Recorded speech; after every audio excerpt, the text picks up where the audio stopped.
ಇವತ್ತು ನಾನು ಆಫೀಸ್‌ಗೆ ಹೊರಡಬೇಕು ಅಂತ ಸ್ವಲ್ಪ ಮಂಡೇ ಅಲ್ವಾ ಹರಿಬರಿಲಿದೆ. ಸೊ ನನಗೆ ಬೆಳಗ್ಗೆನೆ ವಾಟ್ಸಾಪ್ಪಲ್ಲಿ ಒಂದು ಮೆಸೇಜ್ ಬಂತು. ನಿಮ್ಮ ಮನೆ ಎಲೆಕ್ಟ್ರಿಸಿಟಿ ಬಿಲ್ ಕಟ್ಟಿಲ್ಲ. ಇವತ್ತು ಬೆಳಗ್ಗೆ 11:00ವರೆಗೆ ಮನೆಗೆ ಕರೆಂಟ್ ಕಟ್ ಆಗತ್ತೆ ಅಂತ.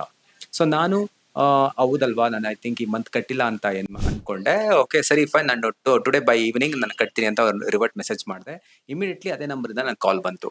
ಸೊ ಕಾಲ್ ಮಾಡಿ ಇಲ್ಲ ಇಮಿಡಿಯೇಟ್ಲಿ ನೀವು ಪೇ ಮಾಡಲೇಬೇಕು ಇಲ್ಲ ಅಂದ್ರೆ ನಿಮ್ಮ ಮನೆ electricity bill means connection cut ಆಗತ್ತೆ ಅಂತ ಸ್ವಲ್ಪ ಮಾತಾಡಿದ್ರು. ಸೊ ನಾನು ಓಕೆ ಅಲ್ವಾ ಎನಿವೇಸ್ ಕಟ್ಟಬೇಕು ಅಂತ ಹೇಳಿದೆ. ಓಕೆ ಫೈನ್ ಇವಾಗ ಕಟ್ತೀನಿ ಅಂದಿದ ತಕ್ಷಣ ಇಮಿಡಿಯೇಟ್ಲಿ ಅನ್ನೊಂದು ನಂಬರಿಂದ ಇನ್ನೊಂದು ಮೆಸೇಜ್ ಬಂತು. ಅದರೊಳಗಡೆ ಒಂದು ಎಕ್ಸೆಲ್ ಶೀಟ್ ಇತ್ತು.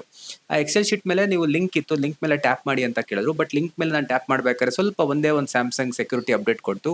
ಸೊ ನನಗೆ ಸ್ವಲ್ಪ ಡೌಟ್ ಬಂತು. ಓಕೆ ಯಾವತ್ತೂ ನಾನು ಈ ರೀತಿ ಬಿಲ್ ಪೇ ಮಾಡಿಲ್ಲ ಅಲ್ವಾ, ಇದೇನು ಹೊಸದಾಗಿ ಬಿಲ್ನ ಪೇ ಮಾಡಿಸ್ಕೊತಿದ್ದಾರೆ ಅಂತ.